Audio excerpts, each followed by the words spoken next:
Muito bom dia, seja muito bem-vindo ao nosso programa Manhã Viva. Este ano é um ano especial. É um ano dedicado a São José pelo nosso querido Santo Padre Papa Francisco. Por isso, o nosso tema de hoje vai ser sobre São José segundo Santa Teresa de Jesus. Em comemoração aos 150 anos da proclamação de São José como guardião universal da Igreja pelo Papa Pio IX, o Papa Francisco, através da Carta Apostólica Patris Corde, Coração de Pai, convocou este ano o Ano de São José. Nesta carta ele cita Santa Teresa de Jesus. Para quem não sabe, Santa Teresa tem uma experiência muito bela de comunhão de vida com São José. Santa Teresa de Jesus é a autora da famosa frase: nada te turbe, nada te espante, quem a Deus tem, nada lhe falta, só Deus basta. E para isso hoje temos aqui o Frei Renato, dos Carmelitas Descalços. Seja muito bem-vindo. Muito obrigado e bom dia a todos os telespectadores, todos aqueles que nos acompanham pela Canção Nova. Eu quero convidar o Frei Renato a começar a nossa manhã com um momento de oração. Começamos, sim. Então, neste ano de São José, dirigimos-nos ao esposo de Maria e pai de Jesus. Em nome do Pai, do Filho e do Espírito Santo. Amém. Amém. Salve, guardião do Redentor e esposo da Virgem Maria. A vós, Deus confiou o seu Filho. Em vós, Maria depositou a sua confiança. Convosco, Cristo tornou-se homem. Ó bem-aventurado José, mostrai-vos Pai também para nós e guiai-nos no caminho da vida. Alcançai-nos graça, misericórdia e coragem e defendei-nos de todo o mal. Amém. Amém. E eu agora quero convidar o Frei Renato a sentar-se na nossa sala de estar, enquanto nós vamos aqui chamar a nossa rúbrica de hoje, que é com o nosso querido colaborador António Péricles, que para além de trabalhar aqui connosco, de nos ajudar nesta missão de evangelizar, que tem a Canção Nova, ele tem outros dotes. Para além de pintor também, ele cozinha. E quero lhe dizer que ele cozinha muito bem. E hoje vamos ter aqui a receita dele maravilhosa e deliciosa de arroz de pato. Vamos ver o que é que o Péricles tem para nós.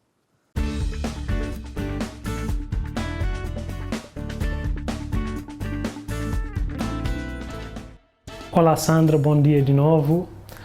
É sempre um gosto e um prazer enorme estar aqui com vocês no nosso Manhã Viva. E hoje vou trazer uma receita bem tradicional, nada mais nada menos que arroz de pato. Então, portanto, tenho aqui o pato, já o cortei, já deixei todo preparado aqui. Aqui tenho o meio chouriço e também tenho um pedaço de bacon fumado. Muita gente costuma colocar presunto, mas eu optei por bacon, porque há sempre formas diferentes de fazer esse arroz de pato, então eu vou fazer à minha maneira, ao meu gosto, e espero que vocês lá em casa também gostem da minha forma de fazer. E aqui tenho cenouras, nabos e uma cabeça de cebola. Aqui tenho arroz carolino para o nosso pato, e aqui tenho cebola, cenoura e um pouquinho de tomilho que vamos cozinhar juntamente, vamos fazer juntamente com o pato. E aqui tenho um ingrediente especial, que aqui normalmente muita gente deita fora ou faz gordura com a pele. Eu tentei dar o meu toque assim especial. Tirei a pele toda do pato, vou tentar com isto fazer um torresmo e depois no final picá-lo e colocar juntamente com o arroz de pato. Vai dar um sabor especial, vai dar aquela crocância que vai ficar muito bom no nosso arroz. E aqui já tenho o pato desmanchado, vou colocá-lo aí na panela e vamos começar a fazer o nosso arroz de pato. Vou colocar aqui um pouquinho de azeite no fundo do nosso tacho. Não é preciso colocar tanto, porque ainda tem algumas peças com a pele que vai soltar uma certa quantidade de gordura, por isso não é preciso tanto. É sempre bom dourar a carne antes de colocar a água. Muita gente coloca a carne já juntamente com os temperos todos e deixa ferver. Eu vou fazer o contrário, vou refogar a carne primeiro e depois colocar os outros ingredientes.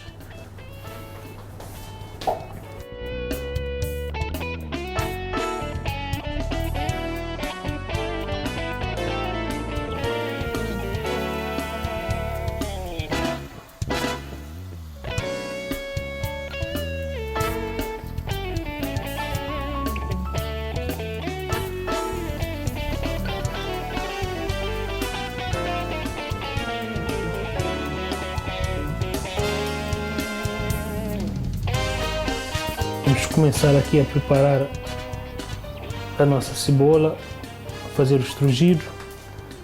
Aqui tenho cebola, cenoura e tomilho.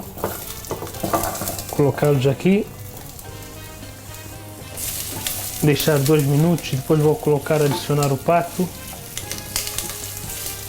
Aqui o nosso pato já está bem refogado. Agora vou adicionar um pouco de vinho. Muito bem. E vou colocar esse bacon fumado, o chouriço.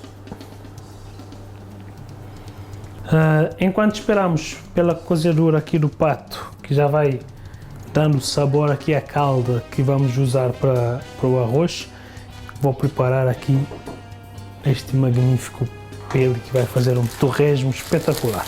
Vou colocar um pouquinho de sal. Não é preciso muita coisa, só o sal já fica muito bem. Misturar aqui um pouquinho o sal, que é para ficar todo com gosto. Vou esticá-lo aqui. Já tenho o forno pré-aquecido, onde vou colocar a pele para confeccionar esse magnífico torresmo.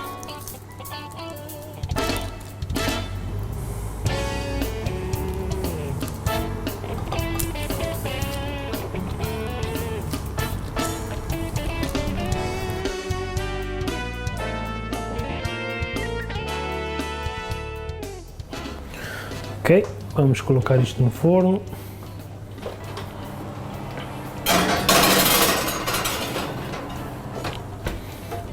O nosso pato já está aqui magnífico, com excelente cor. Vamos tirá-lo aqui para desfiar e preservar a água sempre, que é para depois cozinhar o arroz com esta água, porque aqui é que está todo o tempero do pato. Temos aqui o nosso pato. E agora vou ver aqui como é que está a pele, que deixamos para fazer um torresmo magnífico.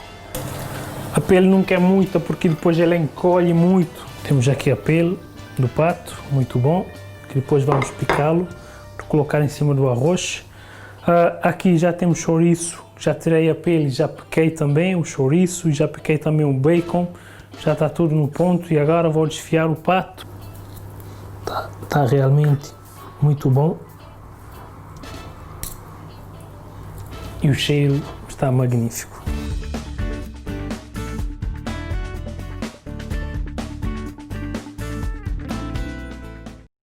E acredito que já deve estar com água na boca aí com o arroz de pato do nosso Péricles. Acredito que já deve ter apontado tudo aquilo que precisa, então mãos à obra. Ele vai depois explicar como é que se vai realizar o resto do prato. Vamos ver como é que vai ficar, não é?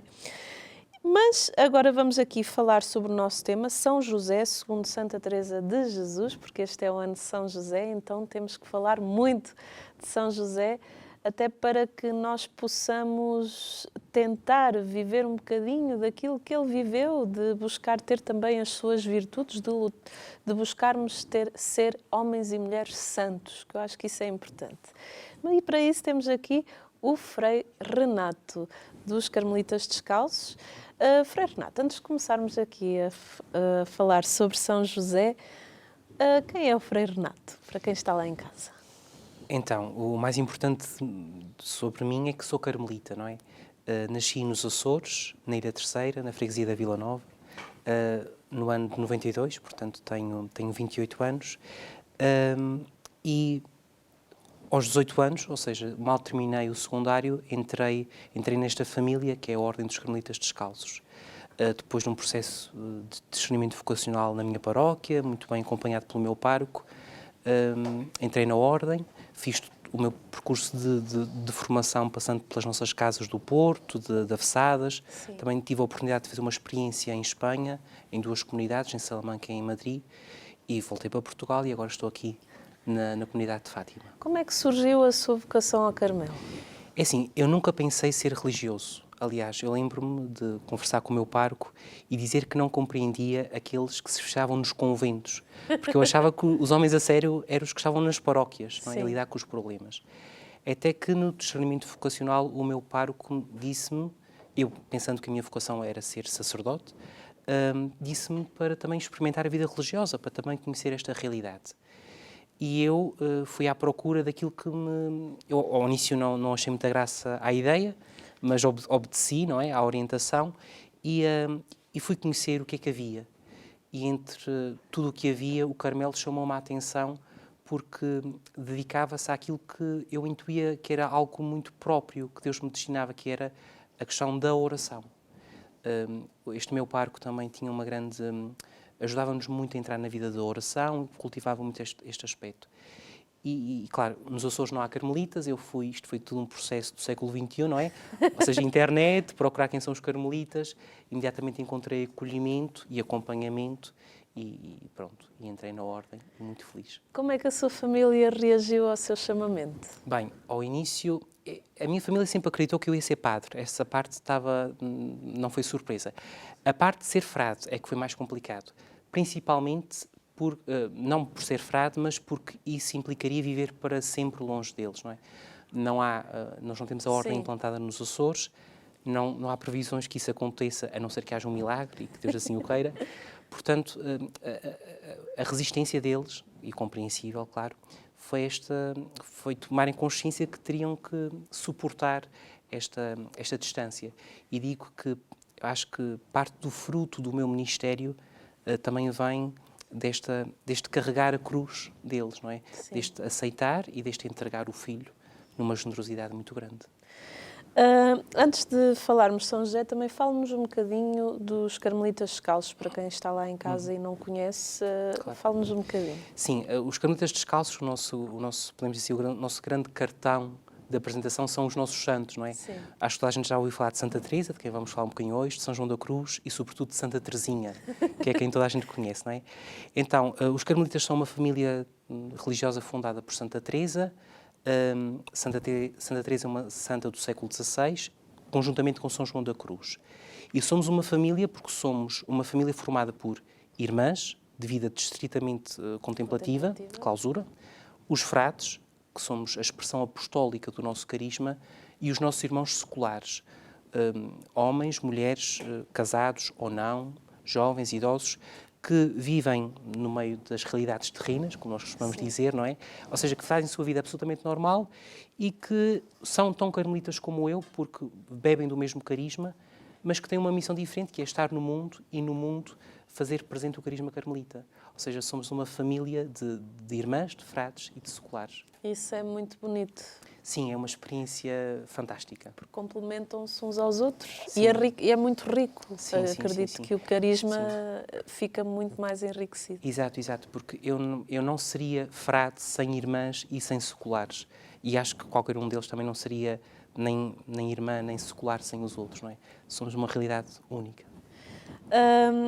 Agora vamos falar então sobre Santa Teresa de Jesus, também conhecida muito por Santa Teresa de Ávila. Quem foi Santa Teresa de Jesus? Bem, eu acho que para falarmos de Santa Teresa podemos falar das suas 3 casas, não é? Se calhar comecemos pela casa paterna.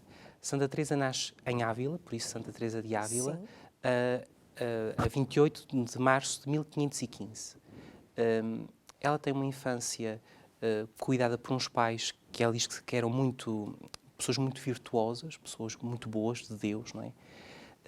Mas, entretanto, perde a mãe muito jovem, no início da adolescência dela, e recomenda-se a Nossa Senhora.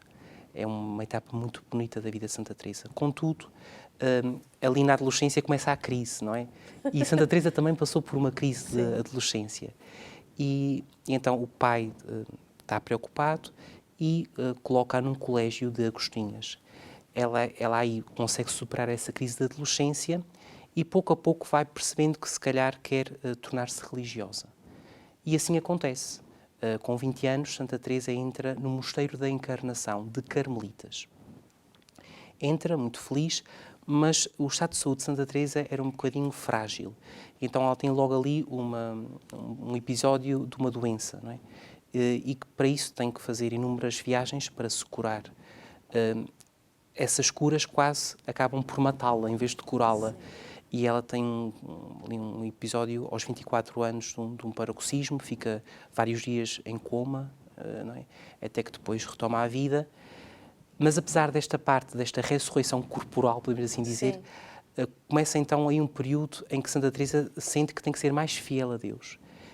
Até que se dá o que nós chamamos de conversão de Santa Teresa, que na verdade é o seu sim definitivo a Deus, quando ela se entrega, se rende totalmente a Ele. A partir daí, Santa Teresa começa numa nova etapa, que é perceber, ok, eu tenho esta vida interior, esta vida de união com Jesus, e o que é que Ele me pede na Igreja? E aparece esta vontade de Deus de fundar uma nova família, que são os Carmelitas Descalços, o que se concretiza a 24 de agosto de 1562. Santa Teresa funda o primeiro Carmelo, o Carmelo de São José, e a partir daí começa toda esta renovação e aparece a família do Carmelo Descalço. Que linguagem ou simbologia se destaca? Sim, Santa Teresa é uma mulher muito prática, muito terra a terra, e vai buscar realidades do cotidiano, também muitas do tempo dela. Ela usa muita linguagem simbólica, não é? Às vezes também usa a ironia, mas se calhar o símbolo mais poderoso de Santa Teresa é este do castelo interior, não é? Que o nosso interior, a nossa intimidade é um castelo com vários quartos, com várias divisões, onde nós podemos estar com Deus, não é? E esta linguagem simbólica fala mais do que muitos discursos teológicos ou argumentativos. Santa Teresa é conhecida por ser uma escritora moderna e humanista que não teme a liberdade e a autonomia para a sua época. Fale-nos da sua autenticidade e da radicalidade para o seu tempo. Santa Teresa era uma mulher que tinha quase como que uma lei quando escrevia. Ela dizia, só falo daquilo que sei por experiência. Ou seja, Santa Teresa primeiro vive e depois escreve. E acho que aqui está a grande radicalidade e originalidade dela. É escrever a partir da experiência e escrever aquilo que ela experimentou. E por isso tem uma grande novidade, é profundamente atual também por isto, não é? Claro que Santa Teresa também foi uma filha da Igreja e por isso sempre soube viver numa obediência à Igreja, mas sem nunca perder a sua originalidade. Eu acho que este contraste é muito belo, não é? Por um lado a obediência à Igreja, mas por outro lado ela dar o que era próprio, o que era seu. A Teresa define amor de uma forma muito especial. Fale-nos disso. Sim, Santa Teresa é mestra, acho eu, nesta questão das relações humanas, porque vivia com uma comunidade, não é? E era muito fina no trato. Santa Teresa era uma mulher de relações e quis cuidar muitas relações entre as irmãs. Este tema Santa Teresa trata ao longo de toda a sua obra, mas eu acho que é muito emblemático o capítulo 4 e seguintes do Caminho de Perfeição, onde Santa Teresa faz a diferença entre um amor mais espiritual e um amor mais banal, digamos assim. Ela diz sensual, que para nós é uma palavra que já não tem o mesmo sentido que para ela. E este amor espiritual é um amor que busca o bem do outro e fazer o bem ao outro, não porque eu gosto ou não porque eu queira, mas pelo bem do outro, não é? Se calhar é esta, ela também noutra obra, no Caminho nas Moradas, diz que se calhar nós não sabemos o que é amar, porque amar também é estar disposto a sofrer pelo outro, não é? E acho que também neste assunto Santa Teresa tem muito a ensinar-nos no tema do amor. Na conclusão do livro Castelo Interior, aconselhará as suas irmãs nem mais nem menos a entrar e passear nos seus castelos interiores, em qualquer hora, pois para isso não é necessária a licença das superioras. Alguns chegam mesmo a defini-la também como a mãe da psicologia. Tal é a profundidade do que escreve. Explique-nos como uma monja consegue tocar em temáticas tão profundas como esta questão da psicologia. Porque para Santa Teresa a experiência de Deus é uma experiência profundamente humana. Porque Santa Teresa faz esta experiência de Deus que a habita no seu mais íntimo. E por isso ela tem que se conhecer, não é? Aliás, Santa Teresa, no primeiro capítulo das Moradas, fala da importância deste conhecimento próprio. Ou seja, nós só avançamos nesta vida de relação com Deus à medida que nos conhecemos, à medida que nos vamos descobrindo. E por isso, alguns psicólogos ficam um bocadinho abismados com a finura da percepção, da intuição de Santa Teresa. Claro que não é uma psicóloga como nós hoje entenderíamos no nosso tempo contemporâneo, mas lá está, busca Deus na sua história de vida, na sua intimidade, na sua interioridade, e por isso descobre-se a si mesma à luz de Deus. Sim. Que isso é o aspecto mais belo. Não é descobrir-se a si própria, mergulhada nela própria, num egoísmo, mas aberta à luz de Deus. É Deus que lhe dá a conhecer o seu próprio ser. Deus revela-nos a verdade de nós próprios. Exatamente. E isso é muito importante. De que forma é que as suas obras são atuais para os nossos tempos? Da experiência que tenho, uma obra de Santa Teresa é sempre atual porque ela desperta o contemplativo que há em cada um de nós. Quase aquele contemplativo que está adormecido. Porque o místico que nós levamos dentro só consegue despertar se for acordado por outro místico, não é? E as obras de Santa Teresa têm esta beleza que conseguem-nos despertar, conseguem-nos mover, porque ela é muito concreta, ela expõe-se muito nas suas obras e aquilo mexe connosco, aquilo obriga-nos a tomar uma decisão, obriga-nos a repensar a vida, obriga-nos a caminhar para Deus, quase. Isso é verdade, porque quando eu fui à Ávila, há ali qualquer coisa de diferente. Quando Sim. nós começamos a visitar os lugares em Ávila, onde Santa Teresa esteve, e vamos lendo as coisas que lá estão sobre ela, pelo menos o meu coração começou a borbulhar com tanta radicalidade e amor, porque ao mesmo tempo que ela era radicalidade e era firme, ela tinha um amor imenso por Deus e pelas suas irmãs e pela Igreja. Sim. E isso é muito bonito de contemplar em Santa Teresa.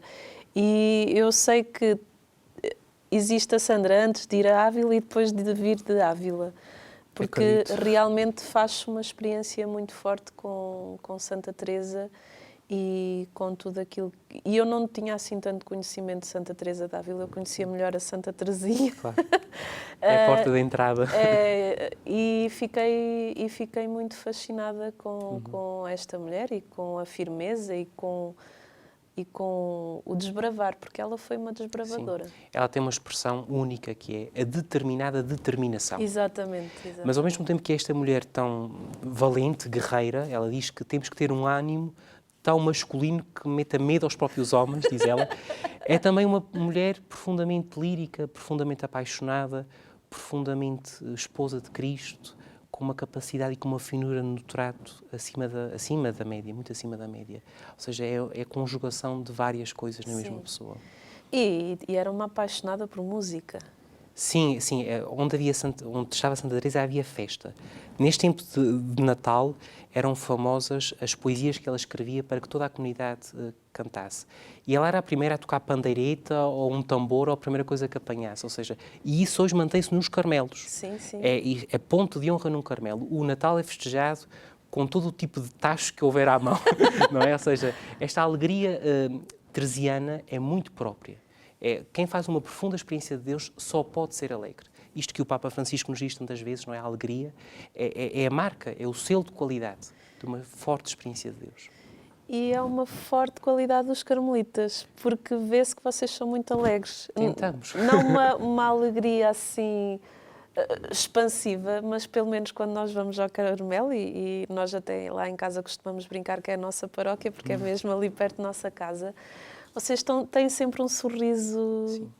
É uma marca vossa. Sim, e não é, ou seja, não é forçado, não é forçado, é espontâneo. Não é agora temos que sorrir. Não, sim, acontece-nos. Que fatos fizeram despertar a experiência mística de Teresa e como é que Teresa define mistério? Claro que Santa Teresa é muito ajudada pelos livros que lê. A literatura tem uma grande importância para Santa Teresa e depois também aquelas pessoas que a vão acompanhando espiritualmente. Mas o que eu acho que faz despertar este amor e esta mística de Santa Teresa é claramente uma ação do Espírito Santo, não é? Mas é também este exercício que ela faz da interiorização, que se diz no tempo a oração de recolhimento, não é? De entrar dentro de nós, de buscar esta intimidade com Deus, não é? E outro aspecto, que é o que faz nascer a mística nela, é uma experiência de Jesus, mas de um Jesus muito humano, não é? Ela era contra uma tendência da época dela, que era de prescindir da humanidade de Jesus, de ficar só com o conceito de divindade muito estranho. Fazendo uma ponte para a nossa época, não tem muito a ver, mas alguma relação tem, nós hoje também vemos numa época muito das energias e das forças e tudo isso. Santa Teresa hoje estivesse aqui, pronto, ficava um bocadinho irritada com isso, porque, lá está, a Santa Teresa só consegue pensar em Jesus humano e muito humano, e foi este amor à humanidade de Jesus, ao Jesus que sofre, mas ao Jesus que também fala, ao Jesus que se senta ao lado dela para ensiná-la a rezar, é este amor, este Jesus tão humano que a faz fazer esta experiência tão profunda de Deus. Por isso, o mistério de Deus para Teresa é Jesus que a conduz à Trindade, que a conduz à experiência do Pai e do Filho, é Jesus, o mistério para Teresa. E a nossa conversa está maravilhosa e deve estar a perguntar em casa, então, mas não íamos falar sobre São José? Claro, vamos falar sobre São José, mas para falarmos sobre São José temos que entender um bocadinho quem é Santa Teresa d'Ávila, porque nós vamos falar de São José segundo a visão de Santa Teresa. Então, vamos para um intervalo e já voltamos.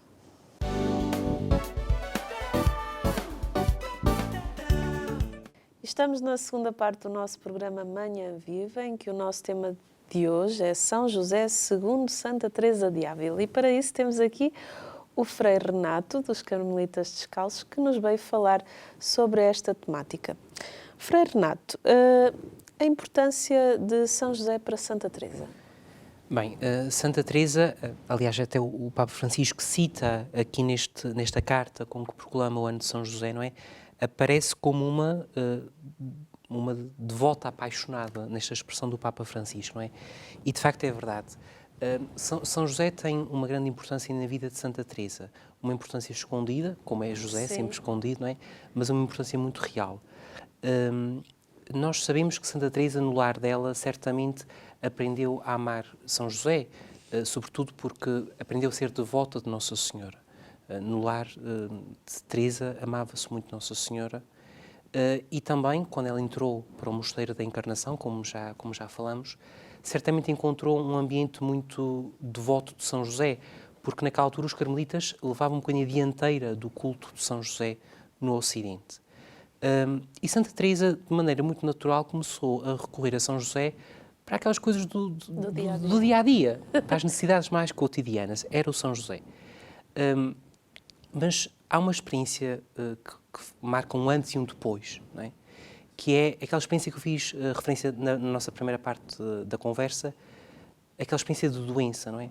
Santa Teresa, com 24 anos, quase que morre, não é? Aliás, já tinham a sepultura aberta, já estavam a rezar a missa de defuntos por ela. E o pai, com esta devoção a São José, pede o milagre a São José e ela recupera a saúde. E depois disso ainda tem 3 anos de uma recuperação muito lenta e é São José, segundo ela, que a cura. E a partir daí São José ganha ainda mais importância na vida de Santa Teresa. Já não é aquele que lhe ajuda nas coisinhas do dia-a-dia, mas é aquele a quem ela deve quase a própria vida. A intercessão de São José salva-lhe a vida, não é? Segundo esta experiência de Santa Teresa. Há também uma gratidão muito grande. Sim, imensa. E sobretudo porque não fica só nesta parte mais física da vida, não é? A Santa Teresa também lhe atribui, a ele e a Maria, um papel de intercessão na sua própria conversão. Quando ela escreve lá aquela conversão no capítulo 9 do Livro da Vida, ela diz que deve muito, que aliás sente que aquela experiência de conversão, de entrega total a Jesus, também foi uma graça de Maria e de José. E depois vai por aí afora em toda a sua atividade, em toda a sua missão.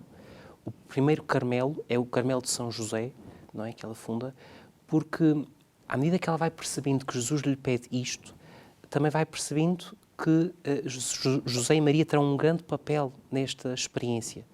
Jesus diz-lhe que José estará numa porta e Maria noutra, a guardar as irmãs, para que Jesus ande no meio delas. É uma experiência muito bela, é como se cada comunidade carmelita fosse uma outra casa de Nazaré, guardada numa porta por Maria e noutra porta por José. E claro, depois, lá está, é uma relação que começa em algo muito prático, mas que depois ganha uma densidade espiritual imensa. De que forma é que São José está presente em todas as dimensões da vida de Santa Teresa? Bem, a nível biográfico já vimos, não é? Principalmente Sim. nesta questão da cura e da conversão, não é? E também muito nesta questão da missão de Santa Teresa. Santa Teresa levava sempre com ela, nas suas viagens de fundação, e foram dezenas, aliás 15 mosteiros femininos que ela fundou, levava sempre uma imagem de São José. Fazia questão de levar uma imagem de São José, fez questão de colocar vários destes mosteiros que fundava com o título de São José. Sim. E preocupava-se que cada Carmelo tivesse uma imagem de São José. Há cartas em que Santa Teresa diz: mas por favor não se esqueça de pôr lá a imagem de São José. Mas sobretudo São José também está presente nas dificuldades dela. E dificuldades tanto a nível da vida mais ordinária como também da vida espiritual. Um exemplo desta vida ordinária. Em 1561, já depois de ter saído do Mosteiro da Encarnação, pedem os superiores que ela volte para ser priora daquele mosteiro. E as irmãs não gostam, não a querem receber como priora. E Santa Teresa, diante de uma dificuldade destas, o que é que faz? Muito bem. Na cadeira de priora senta uma imagem de Nossa Senhora, na cadeira de superiora uma imagem de São José. As irmãs diziam que para Santa Teresa governar tão bem aquela comunidade, São José tinha que lhe dizer tudo o que as irmãs faziam. Porque eram centenas de irmãs, não é? Claro, e as irmãs notavam que havia ali um auxílio de São José. Mas também na vida de oração dela. São José era o mestre de oração para Santa Teresa. Também, por um lado, por esta questão da humanidade, não é? Santa Teresa, contempla um Jesus muito humano e José foi aquele mais próximo esteve deste Jesus humano, não é? Mas para Santa Teresa, São José também é o ícone da contemplação e do silêncio. É interessante se a gente ler o Livro da Vida de Santa Teresa. No capítulo 4 do Livro da Vida temos uma Santa Teresa com dificuldades em meditar, com dificuldades na sua oração, e encontra um livro que a ajuda.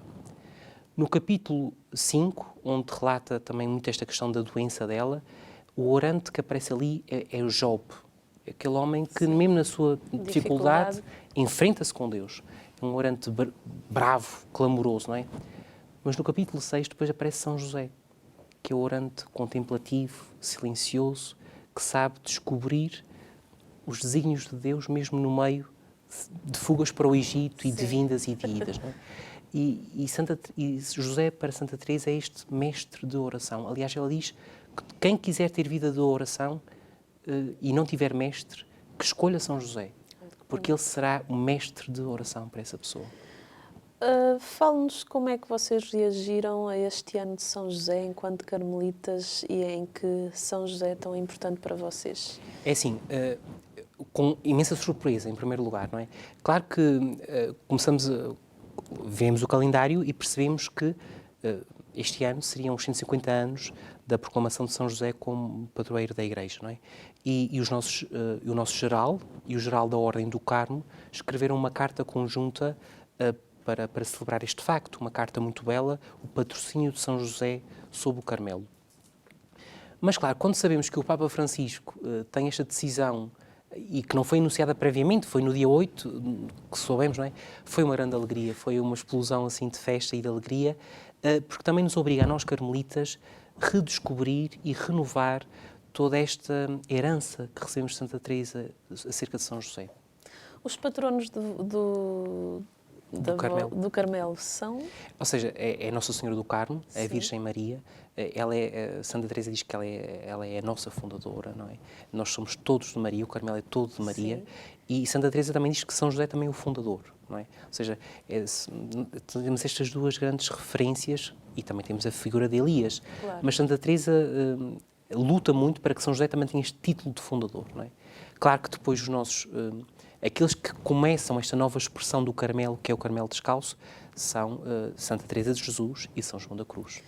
Olhando para a carta apostólica do Patris Corde, Coração de Pai, que o Papa Francisco escreveu, o que é que tiram aí de São José para este ano? Tiramos tudo, do início ao fim. não há página que não seja aproveitável e muito rentável. Sobretudo, eu acho que o Papa Francisco foi muito feliz, como em todos os seus documentos, porque, longe de se perder em raciocínios muito elevados e muito abstratos, vai ao concreto da vida.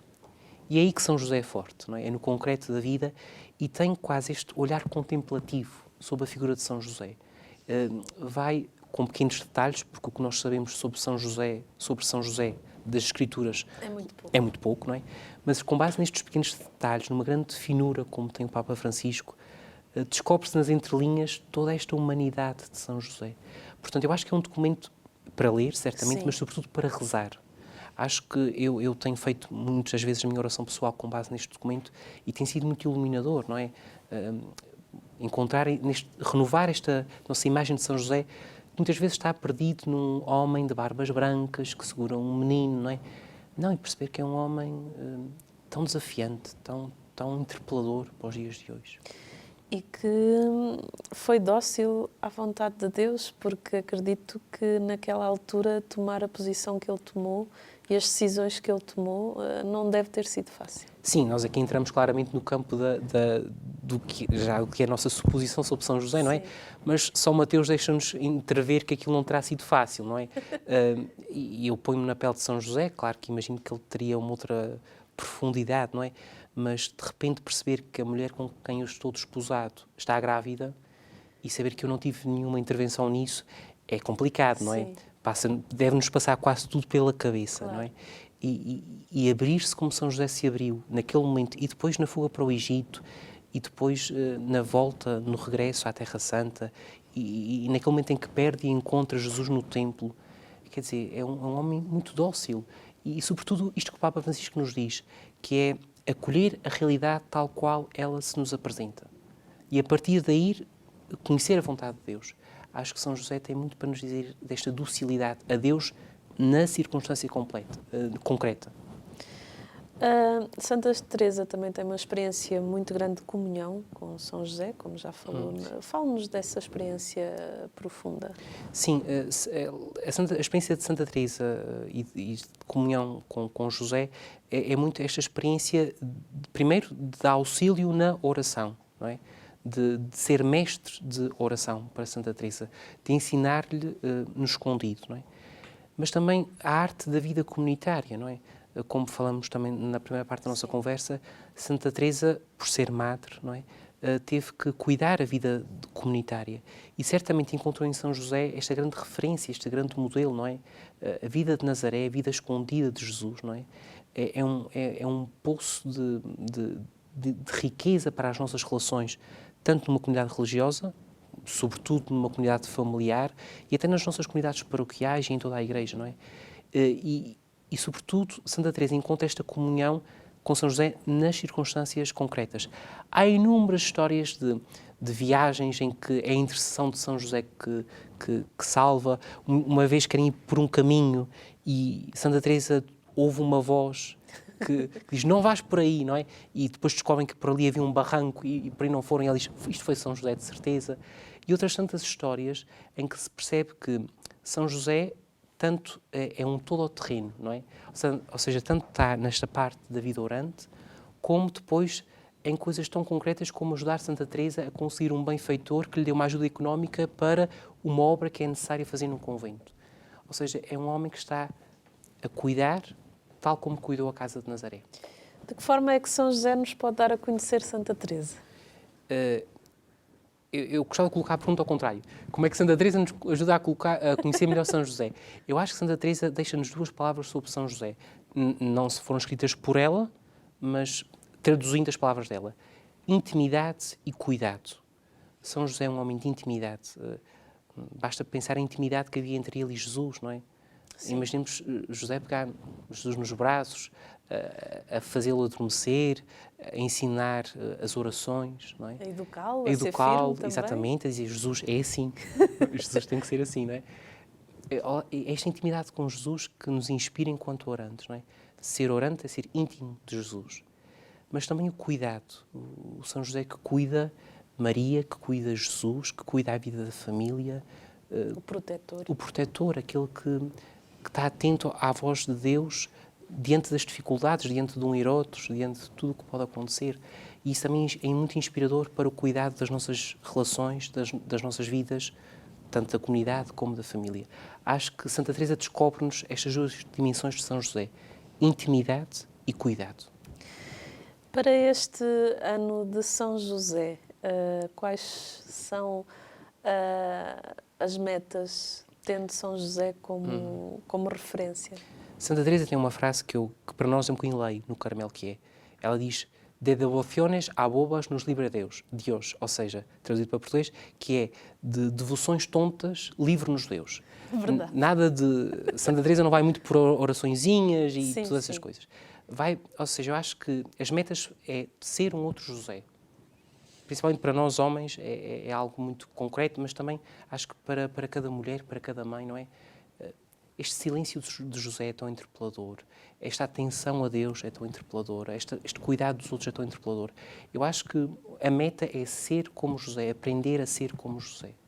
E nesta relação vital com José, abrir-nos a Deus e aos irmãos. E vamos aqui chamar o Péricles, já para vermos o resultado final do arroz de pato. Acredito que deva ficar muito bom. Aqui o Frei Renato está cheio de ansiedade para ver esse arroz de pato. E eu também. Estamos os 2. Gostamos muito desse prato. É um prato muito delicioso e muito típico também aqui português. Vamos ver como é que ficou.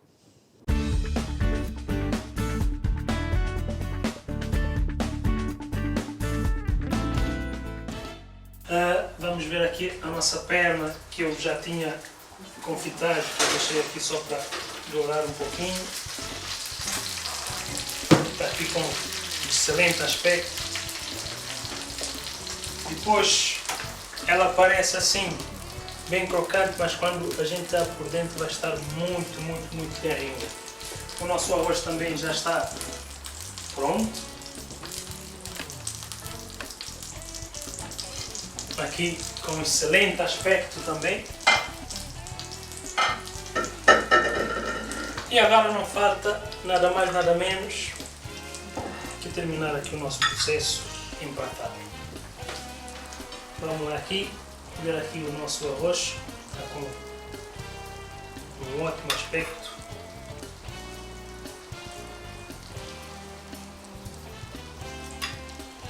Aqui esse anel é sempre bom, que ajuda.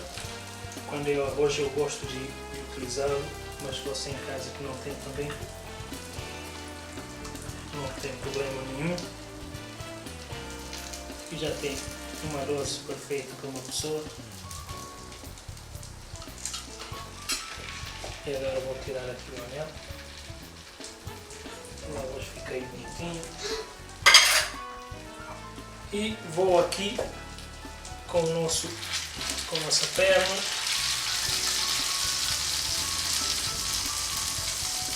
Colocar aqui bonitinho ao lado do arroz.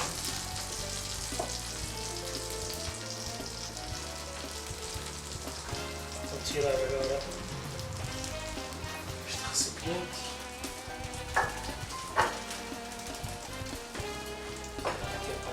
bem?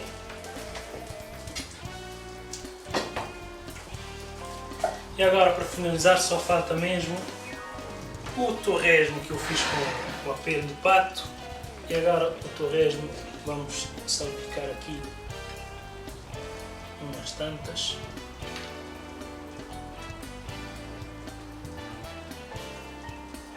Isso depois, na hora de comer, dá um sabor intenso ao arroz. E vamos experimentar.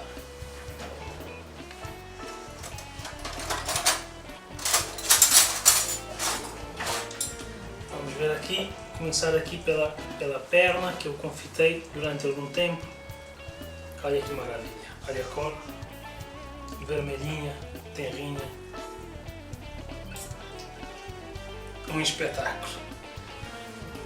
Sandra, aqui está o nosso arroz de pato, a minha maneira, a nossa maneira. Espero que vocês lá em casa tenham gostado aqui da minha receita, esse arroz de pato feito ao meu jeito.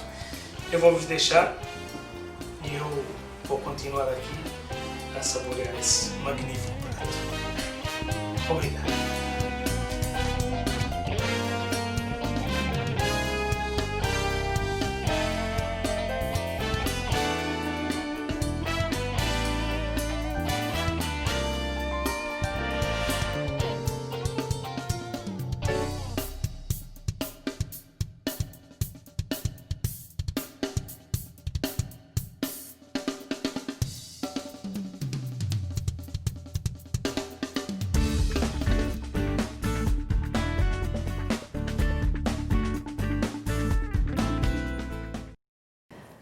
E obrigada, Péricles, por este excelente prato. Acredito que estava muito bom, pelo menos o Miguel, que é nosso colaborador e que estava lá a filmar, ele diz que estava uma delícia. Eu ainda não tive a sorte de ir lá, mas espero um dia poder ir à casa do Péricles e ver ele a fazer um prato delicioso para todos nós.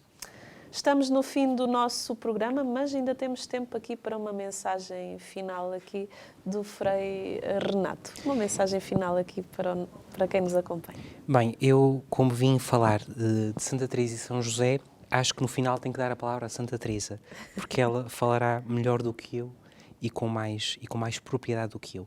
Então, queria partilhar convosco um pequeno parágrafo do livro da vida de Santa Teresa, no capítulo 6, o número 8.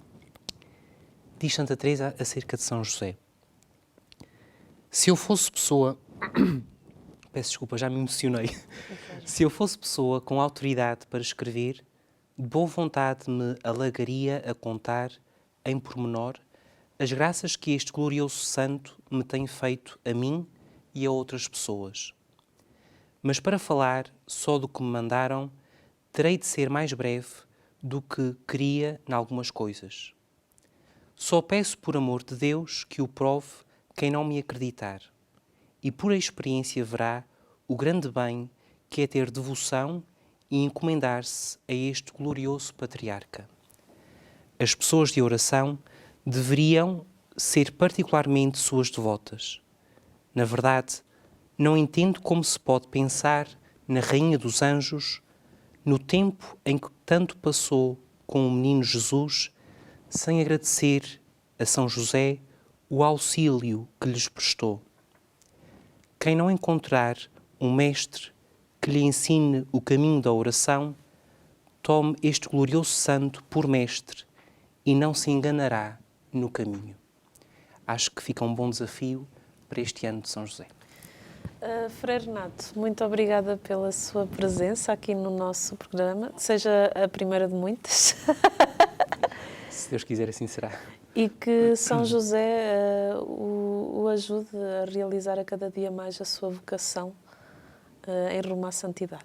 Sim, o mesmo desejo também para si, para todos, para toda a comunidade Canção Nova e também para todos aqueles que nos acompanharam neste programa. Que São José vos inspire a sonhar os sonhos de Deus.